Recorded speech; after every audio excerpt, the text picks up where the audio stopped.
네, 스토리가 있는 뉴스, 스토리 뉴스 시작합니다. 먼저 동부 지역의 눈폭풍과 그로 인한 항공 대란 스토리부터 전해드리겠습니다. 동부 지역에 지난 주말에 폭설과 강풍을 동반한 이 강력한 겨울 눈폭풍이 강타했습니다. 그래서 이 항공기 운항이 줄줄이 취소되는 항공 대란이 발생했습니다. 결론부터 말씀드리면 이 눈폭풍 굉장히 심각한데 오늘까지는 계속될 거라는 것이니까 이제 동부 지역 계신 분들은 좀 주의해 주셔야 되겠고요. 자, 일단 어제 동부 지역의 그 국내선과 뭐 국제선 항공편 총 3,700여 편이 줄줄이 취소됐고요. 오늘은 더합니다. 오늘은 한 4,500여 편 정도가 취소됐거나 취소될 예정입니다. 그리고 이제 취소까지는 되진 않았지만 심하게 딜레이 된 그런 항공편도 지난 주말 동안에 한 2만여 편이나 돼서 그야말로 항공 대란이 벌어지고 있습니다. 공항별로 보면 뉴욕시와 보스턴시 인근 공항이 가장 큰 타격을 받았습니다. 뉴욕의 존 F 케네디 국제공항은 출발하는 항공편의 85%가 취소됐고요. 또 국내선 위주인 뉴욕 라과디아 공항도 출발편의 95%가 취소됐습니다. 물론 이제 착륙하기도 어렵기 때문에 다른 지역에서 뉴욕의 이쪽 공항으로 오려고 했던 그런 예정됐던 그 항공편도 그쪽 지역에서 캔슬되는 경우도 굉장히 많이 발생했습니다. 보스턴의 그 로건 국제공항도 출발편의 92%가 지난 주말에 취소됐습니다. 그리고 오늘까지도 이 취소는 이어지고 있는데, 그리고 이제 국적선, 국적항공편, 대한항공, 아시아나, 그리고 뉴욕 쪽에는 에어프레미아도 있죠. 이 세 개 한국 항공사들도 어제에 이어서 오늘까지 뉴욕과 보스턴에서 한국 인천으로 출발하는 비행편의 그 일부 항공편이 캔슬 됐습니다. 만일 또 오늘 이제 가려고 한국 가시려고 생각하신 분들 계시다면 뭐 사전에 뭐 다 알아보셨겠습니다만 오늘 아침 일찍 사전에 확인해 보는 게 중요하겠습니다. 어제까지는 캔슬 안 됐다가 오늘 지금 이 순간 캔슬 되어 있을 수도 있고요. 어제는 캔슬될 예정입니다라고 이렇게 예보가 나왔다가 또 오늘 상황이 좀 개선돼서 다시 또 정상적으로 출발합니다 할 수도 있기 때문에 이용하실 분들은 좀 미리 확인해 보는 게 좋겠다 싶습니다. 자, 어제 오후부터요.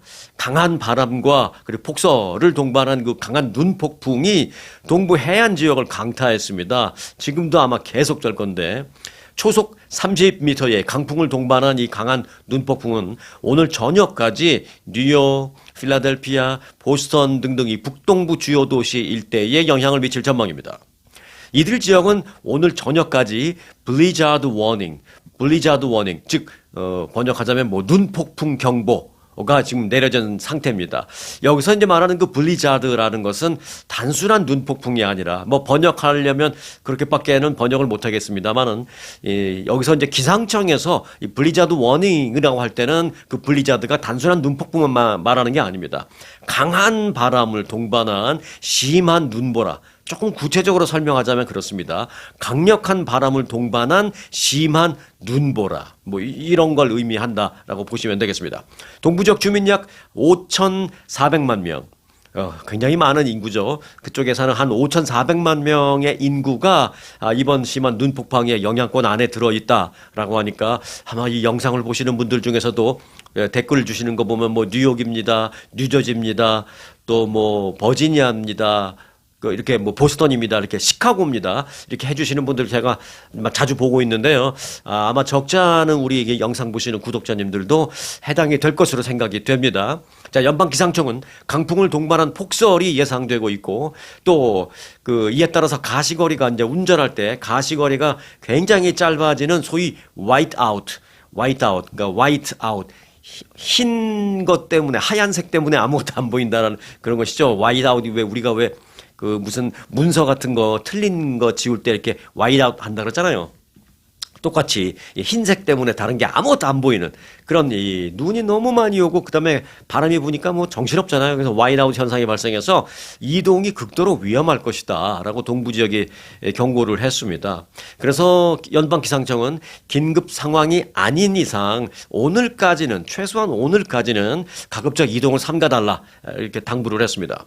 눈폭풍 영향권에 든 각 지방단체는 눈폭풍에 대비해서 비상사태를 선포하거나 또는 휴교 추결령을 내린 것도 많이 있습니다. 일단 그 뉴욕만 좀 우선적으로 본다면요. 조란 맘다니 뉴욕시장은 어제 일요일인데 긴급 기자회견을 열었습니다. 그러면서 뉴욕시는 최근 10년 새에 지금과 같은 눈폭풍을 경험한 적이 없다라면서 오늘 정오까지 응급 서비스나 대중교통 등 필수적인 서비스 차량을 제외한 일반 차량의 시내 도로 통행을 금지한다.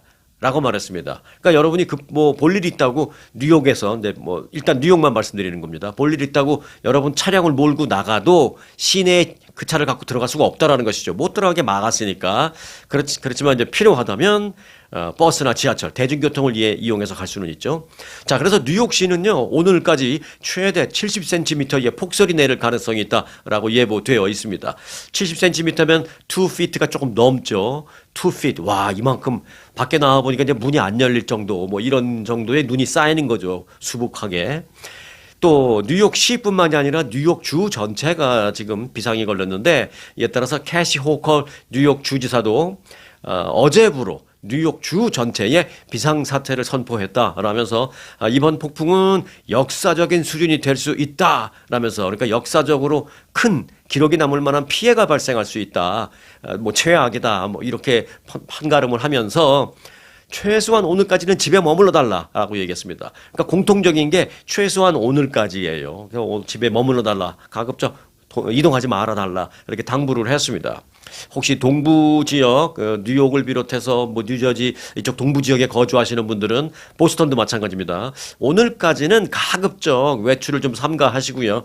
혹 외출을 정말로 꼭 해야 되는 그런 일이 있으시다면 어차피 뉴욕시 같은 경우에는 시내 진입을 일반 차량은 못 한다고 했지만 뉴욕시가 아닌 외곽 지역에서는 다닐 수는 있다 하더라도 가급적 직접 운전하시기보다는요, 지하철이나 대중교통을 이용하시기 바라겠습니다.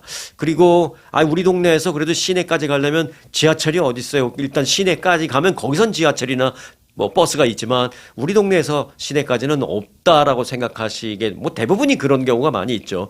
그러면은 본인이 직접 운전하시기보다는 예를 들어서 우버 같은 거 불러서 가세요. 우버가 올지는 모르겠습니다. 지금 상황이 어떨지. 그래서 우버가 가능하다면 우버나 아니면 옐로우캡 택시라도 불러서 그렇게 이용해서 가시기 바라겠습니다. 왜냐하면 택시나 버스나 우버나 우버는 파타임으로 하는 사람들도 많지만 여하튼 그런 택시나 버스 등을 운전하는 사람들은 그래도 이런 날씨에 우리 일반인들보다는 이제 운전하는 게 훨씬 더 나을 테니까, 그리고 조금 더 익숙할 테니까 그런 우버나 택시를 이용하는 게 그나마 안전할 것이다, 이렇게 생각합니다. 그리고 가능한 한 좀 젊은 사람이 운전해야지, 좀 연령이 있는 경우에는 이런 경우에 더 운전하기 힘드니까 절대 오늘은 그 지역에 계시는 분들은 운전하지 마시기 바라겠습니다. 자, 덴마크 자치령인 그린란드 병합을 추진 중에 있고 또 그렇게 주장을 한 트럼프 대통령이 그린란드에 미국 해군 병원선이라는 건 어마어마하게 큰 미국 해군 배에 전부 다 이게 완전히 병원으로만 이루어진 배죠. 네. 그게 무슨 싸우는 전투선은 아니고 그 해군 병원선을 그린란드로 보내서 그린란드 주민들을 무료로 치료해 주겠다라고 말했습니다. 야, 이렇게 이제 좀 호의를 베푸는 건데 어찌 보면 좀 압력도 했다가 협박도 했다가 또 이렇게 호의를 베풀었다가 강온 양면 작전을 쓰는 것 같기도 한데요. 이런 움직임은 그린란드 편입을 추진하면서 동시에, 그러니까 편입을 추진한다는 거는 그 사람들 입장에서는 좀 위협이 되는 거잖아요. 그래도 세계 최강의 나라 대통령이 가져오겠다고 이렇게 하니까 좀 위협이 되는데, 그렇다가도 또 갑자기 유화적인 제스처를 취하는 등 어찌 보면 좀 트럼프 대통령 특유의 강온 양면책의 일환으로 이제 해석을 할 수는 있겠습니다. 그렇다면 이제 그린란드 주민들의 반응이 궁금한데요.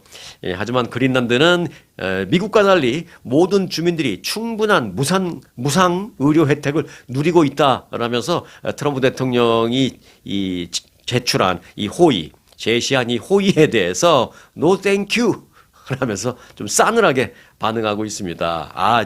조금 뻘쭘해졌어요. 근데 이제 이 사람들이 얘기하는 거를 들으면 조금 뜨끔하기도 하고 좀 이제 약간 우습기도 하고, 그런데 이 그린란드 주민들이 노 땡큐 하면서 한 그 다음 말이 좀 흥미로워서 제가 좀 전해드리겠습니다. 보도에 따르면 트럼프 대통령은 어제 그 SNS에 올린 글을 통해서 제대로 치료받지 못하고 아픈 그 많은 그린란드 주민들을 돌봐주기 위해서 내가 미 해군 병원선을 그리로 보낸다. 지금 가고 있다. 이렇게 써서 SNS에 올렸습니다. 미 해군은 병원선을 두 척을 대형 병원선을 두 척을 운영하고 있어요. 근데 사이즈는 거의 비슷한데 그 배 한 척마다 한 그 병상이 무려 1,000개나 됩니다. 1,000개. 그러니까 뭐 몇천 명 정도 뭐 병상에 누워 있지 않더라도 추가적으로 좀 엑스트라로 하면은 1,000명 이상의 환자들을 수용할 수 있다라는 뭐 그런 얘기인데 여하튼 어마어마한 규모죠. 웬만한 병원보다 더 크죠. 네. 백악관은 이런 가운데 어떤 병원선을 보내는 건지에 대한 기자들의 질문에는 뭐 구체적으로 답하진 않았지만 그 두 척 중에 한 척을 보낸다. 이게 보냈다는 건지 보낼 거라는 건지는 좀 불분명합니다. SNS에는 분명히 보내겠다. 해놓고 지금 가고 있다 했기 때문에 시제적으로는 조금 안 맞는데 여하튼 한 척이 가고 있다라고 뭐 이해를 하겠습니다. 하지만 이 그린란드 주민들이 그 트럼프 대통령의 호의를 한마디로 거부하면서 일축했는데 그 일축하면서 하는 말이 미국에 사는 제 입장에서 볼 때는 좀 뜨끔하기도 하고 좀 약간 좀 우습기도 하고 좀 그렇습니다. 자, 그린란드 총리는 페이스북에 뭐라고 적었냐면 트럼프 대통령의 호의 나도 SNS를 통해서 읽어봤다. 거기에 대한 나의 대답은 노 땡큐다 라면서 그린란드는 주민들에 대한 치료가 무상으로 이루어지는 공공의료 체계를 유지하고 있다 라고 강조했습니다. 물론 뭐 무상으로 이루어진다고 해서 그 의료의 수준이 뭐 물론 높다라는 것과는 별개의 얘기지만 여하튼 무상으로 이루어지고 있다습니다. 자, 그린란드 총리는 우리는 우리 주민들이 무료로 치료를 받을 수 있는 공공의료 시스템을 갖추고 있다. 그런데 미국은 우리보다 못하다라고 하면서 뭐라 그랬냐면 미국에서는 내가 알기로는 의사를 만나려면 많은 시간과 비용이 들어가는 것으로 알고 있는데 그런 미국의 의료 체계와 우리는 완전히 다른 의료 체계를 갖고 있다. 이렇게 확 꼬집었어요. 근데 뭐라고 할 말이 없네요. 이 말에 대해서. 실제로 그린란드는 그 그린란드 총리의 말처럼 그 주민들 그린란드의 주민이 총 5만 6천 명 정도 되거든요. 그 5만 6천여 명 주민들 모두 전체에게 100% 무상 의료 서비스를 제공하고 있는 대표적인 지역입니다. 그냥 아프면 병원 가면 다 공짜예요.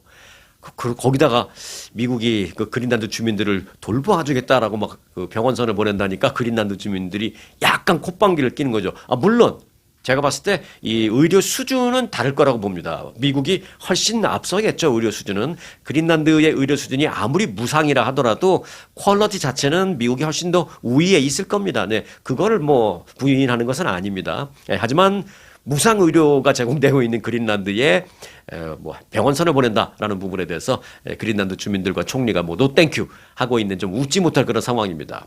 자, 이에 대해서 그린란드의 한 시민운동가 오를라 요엘센이라는 사람이 있습니다. 이 사람도 SNS에 어제 글을 올렸는데요. 뭐라고 올렸냐면 미국의 호의를 사양하겠다라면서 우리는 비타민이 풍부한 물개 지방 등 전통 음식을 먹으면서 거기서 물개 먹나요? 뭐 그것까지는 모르겠습니다만 하여간 이 그린란드 시민운동가가 올린 내용 그대로 전달해드리면 그렇습니다. 우리는 비타민이 풍부한 물개 지방 등 우리의 전통 음식을 잘 먹으면서 건강하게 잘 지내고 있다. 트럼프 대통령은 높은 비싼 의료 비용 문제 때문에 골치를 앓고 있는 미국 의료 시스템이나 신경을 써라 라고 아주 따끔하게 하면서 노땡큐를 외쳤습니다. 네, 뭐 특별히 정말 할 말은 없어요. 미국 의료 시스템이 뭐 다른 나라보다도 상대적으로 좀 열악한 것만은 사실이죠. 다시 말씀드립니다만은 의료 수준이 열악하다. 의료 수준이 낮다라는 얘기와는 다릅니다. 의료 수준은 세계 최고를 자랑하는 것만은 뭐 우리가 다 알고 있습니다. 하지만 의료에 대한 어떤 접근권 또 비용, 시간 뭐 등등등 이런 어떤 시스템 자체는 다른 나라에 비해서 상대적으로 열악한 건 사실이죠. 뭐 그린란드가 100% 무상으로 해준다는데 거기에 비해서도 그렇고 또 뭐 우리가 굳이 비교한다면 뭐 한국과 비교해봐도 뭐 그건 부인할 수 없는 사실입니다. 여하튼 좀 그 그린란드 주민들의 그 노 땡큐 하는 그 이유를 들으니까 좀 뜨끔했다, 좀 웃지 못할 그런 스토리다라는 생각이 들어서 간단하게 좀 전해드렸습니다. 자, 이 트럼프 대통령의 관세 정책이 위법하다라는 라는 연방 대법원의 판결이 지난 금요일에 나왔죠. 네. 자, 그렇다면 연방 정부는 앞으로 즉각 관세를 철폐해야 하나 하는 문제, 그리고 관세로 거둔 그 세금을 다시 다 환급해 줘야 하나 하는 요런 두세 가지 궁금증이 즉각적으로 생길 수밖에 없겠죠. 자, 이에 대해서 좀 알아보겠습니다. 우선 관세는 즉시 철폐되나 하는 문제에 대해서는 반드시 그렇지는 않다라는 말씀을 드리겠습니다. 왜냐하면 대법원이 내린 판결은 이번 관세 부과하는 그 근거가, 그러니까 관세 부과가 위법하다라고 아시는 분들이 계시다면 조금 좀 정정을 해드리겠습니다. 대법원이 판결을 내린 건 관세 부과 자체가 위법하다라는 게 아닙니다.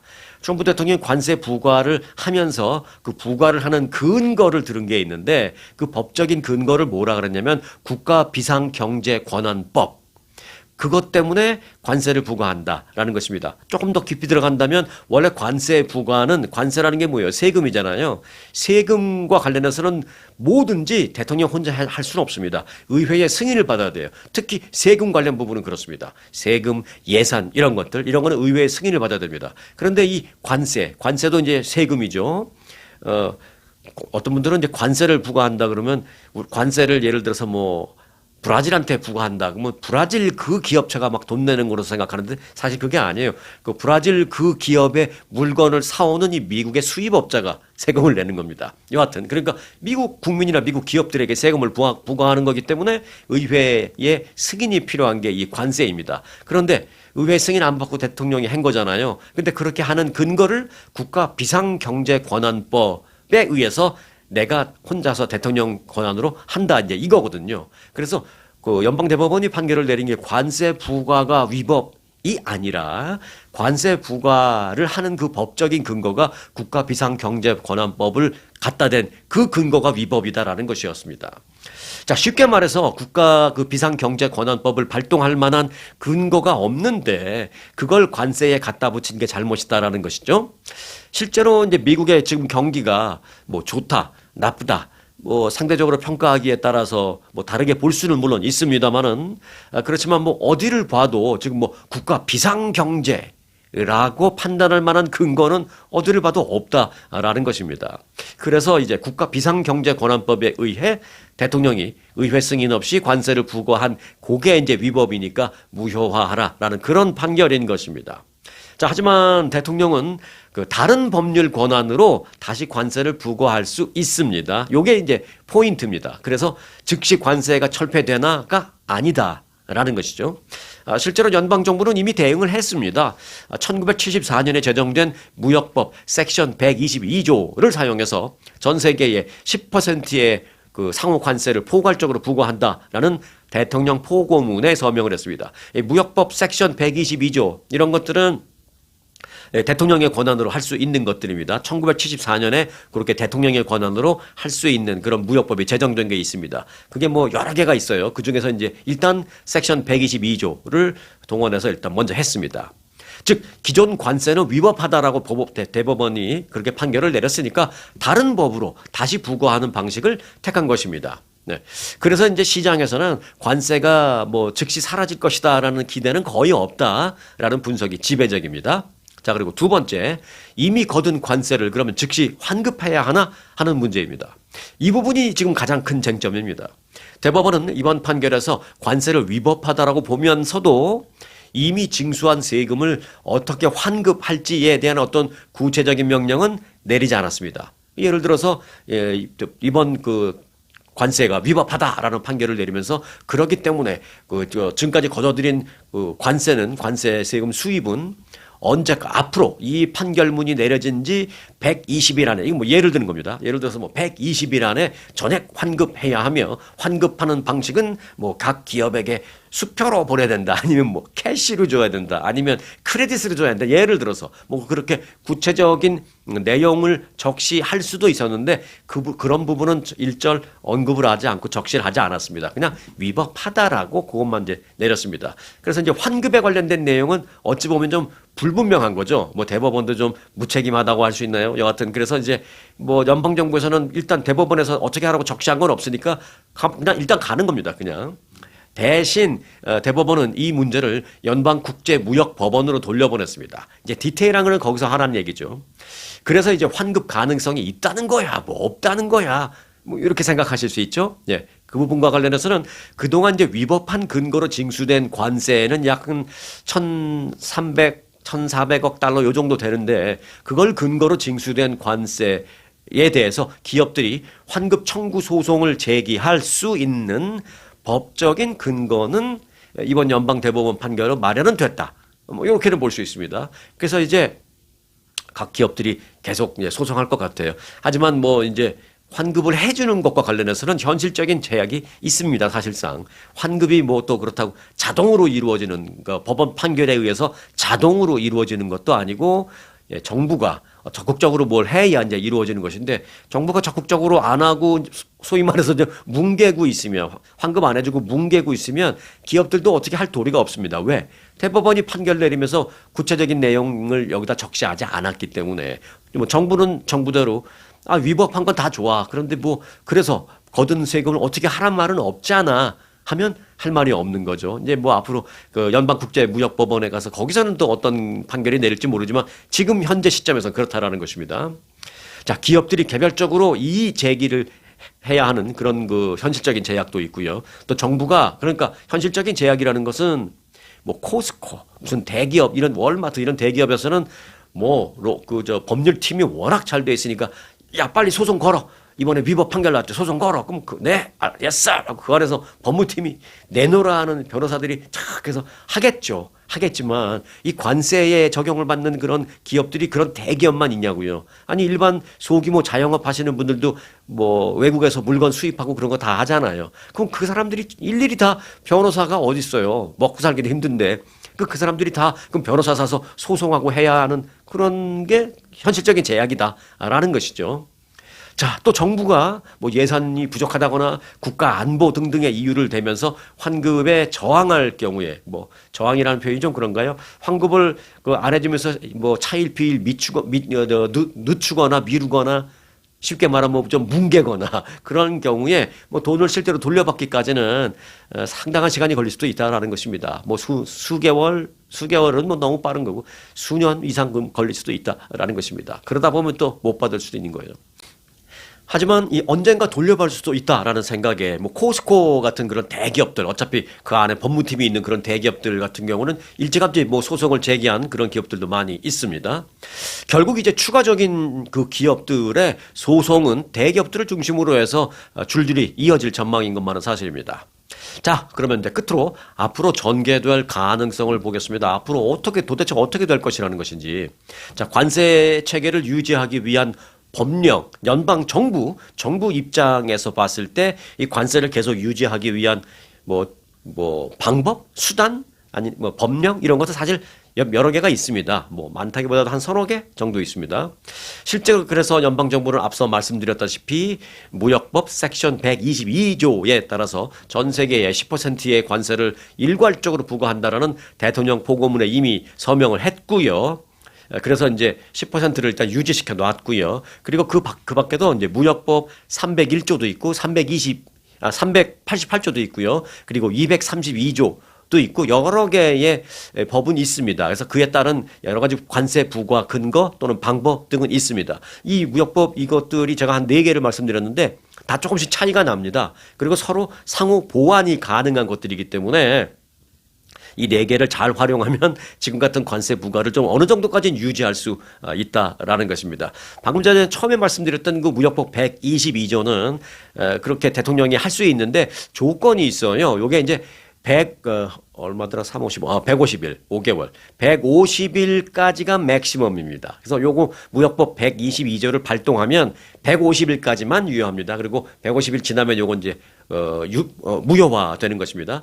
그런데 이제 그 150일이니까 3, 5, 5개월이죠.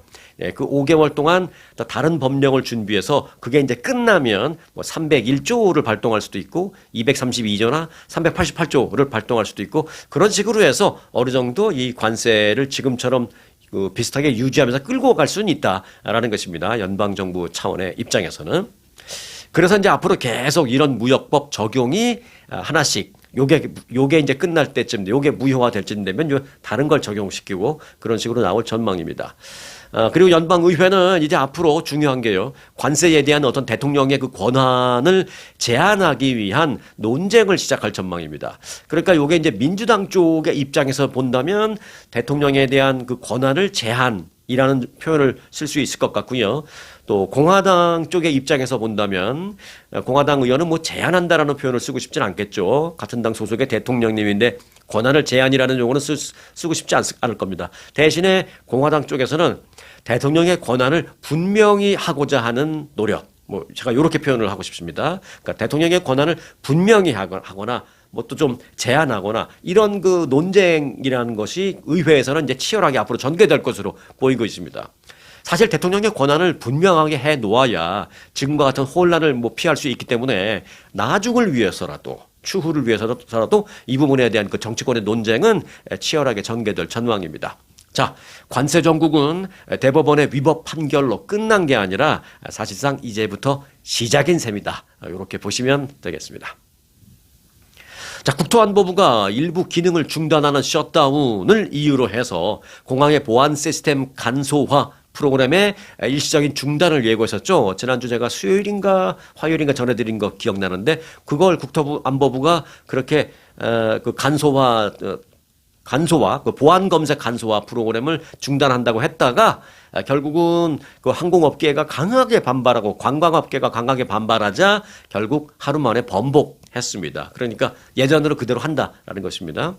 국토안보부는 성명을 내고 보안 검색 간소화 프로그램인 TSA 프리체크 그 프로그램이 정상 운영된다라고 밝혔습니다. 이 TSA 프리체크를 미리 해놓은 사람들은 보안 검색 때 그냥 쑥 통과하고 막 그러잖아요. 그걸 없애버리려고 그랬거든요. 그럼 바꿔 말하면 그게 없어지면 어떻게 해요? 그런 TSA 프리체크를 이미 받아놓은 그런 사람들도 소위 말해서 얄짤없이 줄 다 서서 일일이 통과하고 그래야 될 거 아니에요? 그러면 무슨 일이 발생해요? 왔다 갔다 하는 사람들이 짜증날 거 아니에요? 그러면 무슨 일이 발생해요? 항공객, 승객들 줄을 것이고 관광객 줄을 것이고 네, 그래서 항공업계와 관광업계가 막 반발을 하니까 결국은 오케이 그 간소화 프로그램 없앨려는 거 안 없앨게 이렇게 된 겁니다. 그러니까 안 없앨 거니까 그 간소화 프로그램 지금도 할 수 있다라는 것이죠. TSA 프리체크는 사전 심사를 통과한 이용자들이 미국 내 공항에서 이 보안 검색대를 빠르게 통과할 수 있도록 하는 프로그램인데 요거를 없애버리려다가 그냥 하는 겁니다. 현재 2천만 명 이상이 이 프로그램에 가입돼서 아주 잘 써먹고 있는 상황이거든요. 그러니까 다시 말해서 이 프로그램을 국토안보부가 예산이 없다고 해서 없애버리면 2천만 명이 영향을 받을 수 있다라는 것이죠. 물론 그 2천만 명이 뭐 동시에 다 여행 다니는 건 아니지만.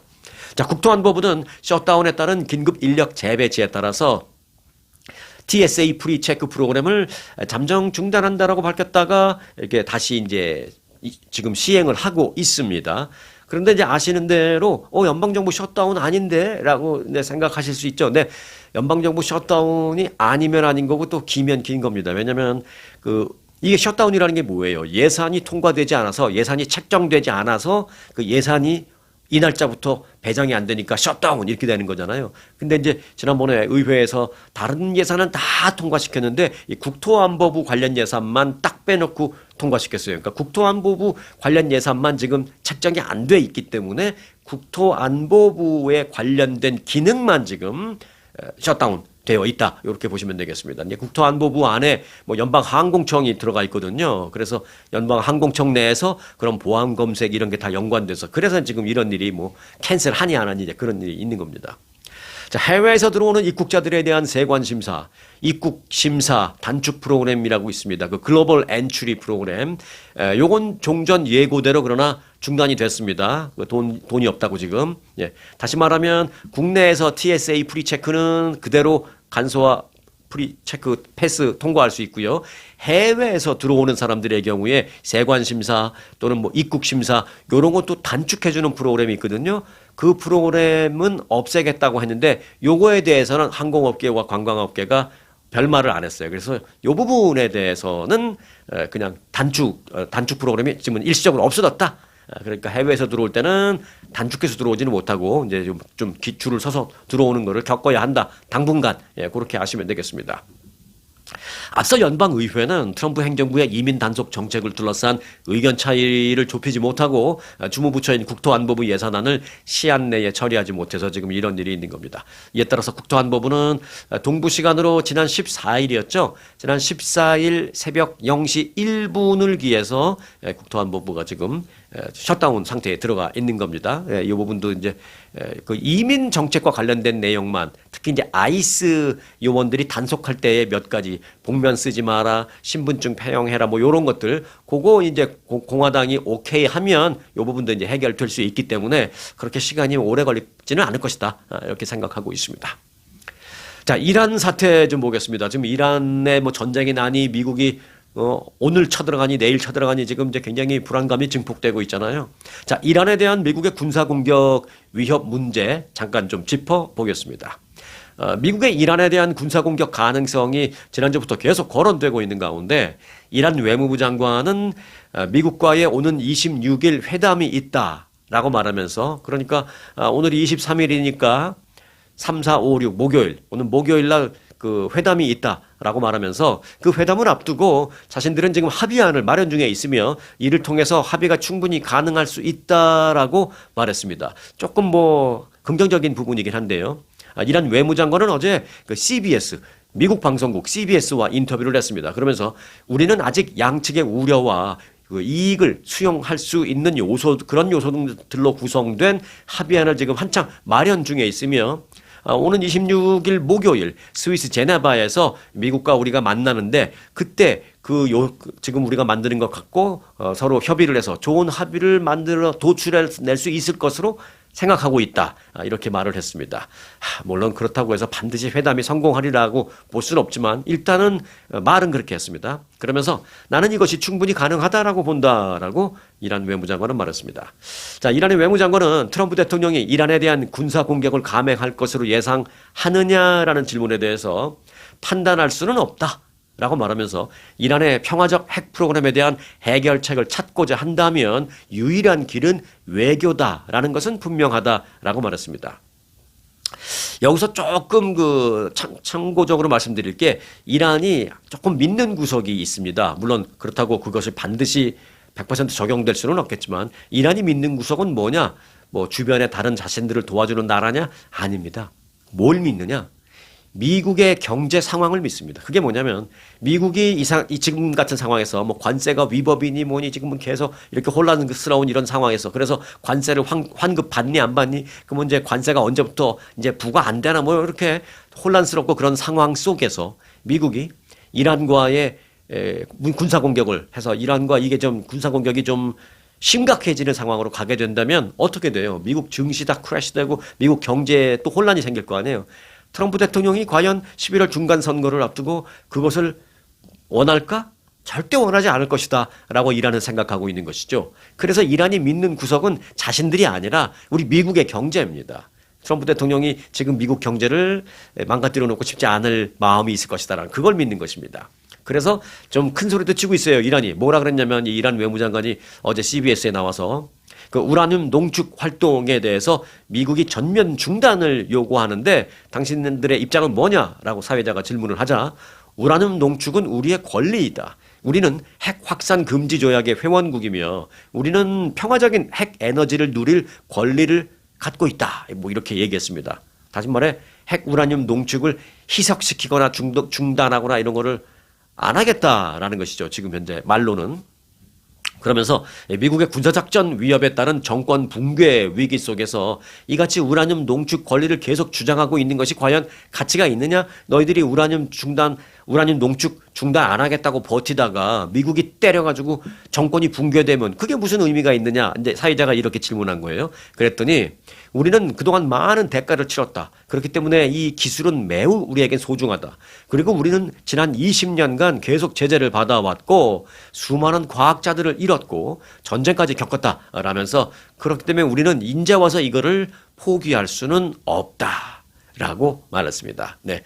뭐 멋지게 말을 했어요. 뭐 멋지게 말은 했지만 그 사회자의 질문에 전곡을 찌르는 건 있죠. 정권이 붕괴되는 걸 감안하고도 가치가 있는 것이냐, 이 말은 전곡을 찌르는 것입니다. 과연 그 어느 나라든 그 나라의 그 지도자 되는 사람들이 정말 내가 그 미국의 그 군사 공격을 받아서 내가 쓰러지는 한이 있더라도 우리나라의 미래를 위해서 이것만은 꼭 갖고 있어야 돼. 과연 이렇게 생각하는 정말 지도자다운 지도자가 얼마나 될까라는 의구심이죠. 네. 그러니까 만일 이 우라늄 핵 농축을 끝까지 버티고 갖고 있다가 자신이 미국의 공습에 두드러 맞아갖고 자신이 희생당할 수도 있고 소위 말해서 자신이 죽을 수도 있고 이렇다는 것을 확실하게 느낀다면 아마 생각은 달라질 것이다. 뭐 저는 그렇게 생각합니다만은 일단 어제 말은 그렇게 했습니다. 네, 이란 외무장관은 그러면서 한 가지 더 얘기했어요. 이것도 이제 자기들이 믿는 구석이죠. 미국의 군사 공격이 시작될 경우에 이에 대응하는 것은 우리에게는 정당하고 합법적이다. 미국이 우리를 군사 공격을 하면 우리가 미국의 본토를 타격할 수는 없으니 당연히 다른 지역의 미국 군사 기지, 미군 기지를 우리는 강하게 타격할 것이다. 이렇게 말했습니다. 물론 뭐 누구나 다 예측하고 있는 것이긴 합니다만은 실제로 그 말을 하면서 우리도 가만히는 안 있을 거야. 뭐 이런 식으로 얘기를 했죠. 네.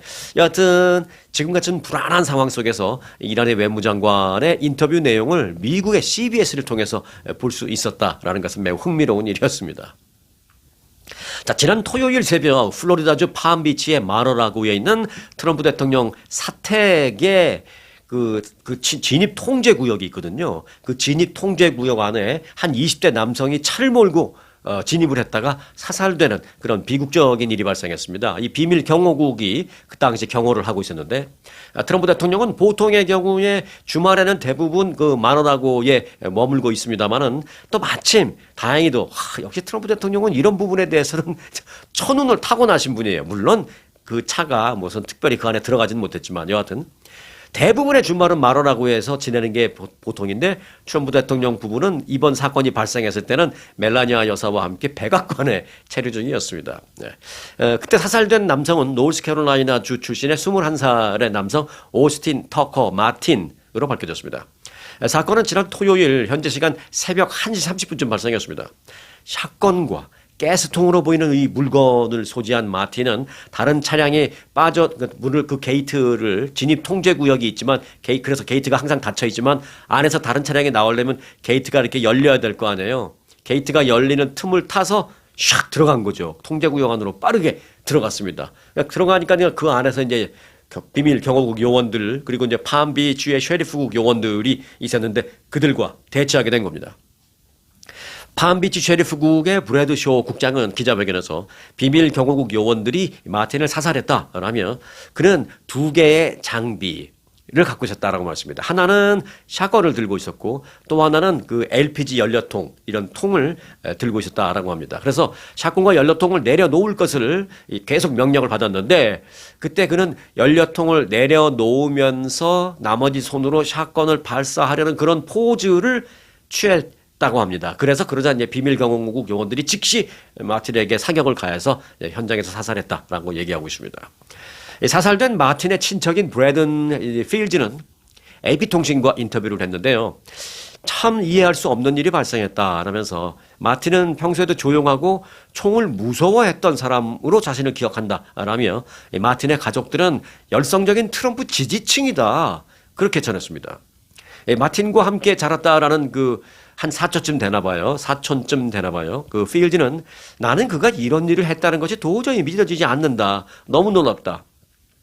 2가지다. 하나는 그가 총을 무서워하고 굉장히 내성적인 사람이었다는 것이고 또 하나는 우리 집안도 그렇고 걔네 집안도 그렇고 완전히 열성적인 트럼프 지지층이다. 그런데 왜 일을 했는지 전혀 이해 못하겠다라고 말하고 있습니다.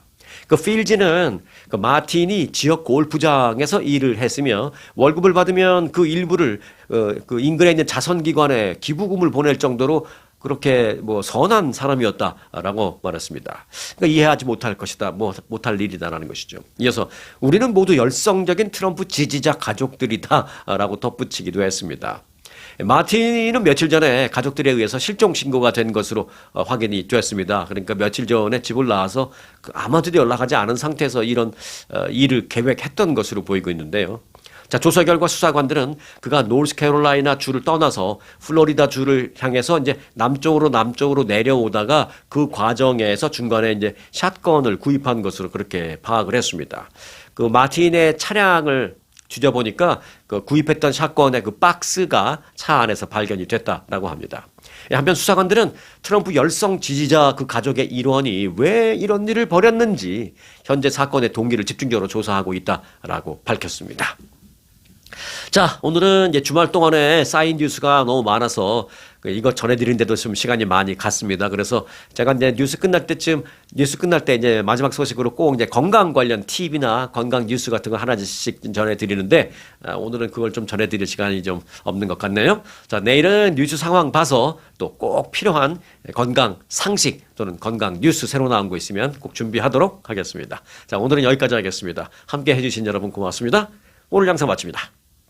아주 특별한 아주 즐거운 아주 기분이 좋은 아주 편안한 아주 행복한 아주 추억의 남을 같은 코스 같은 일정이라도 추억은 차이가 납니다. 고객 만족도 1등 아주 투어. 내 인생 최고의 순간 1등 여행 아주 좋은 아주 투어 아주 좋은 213-388-4000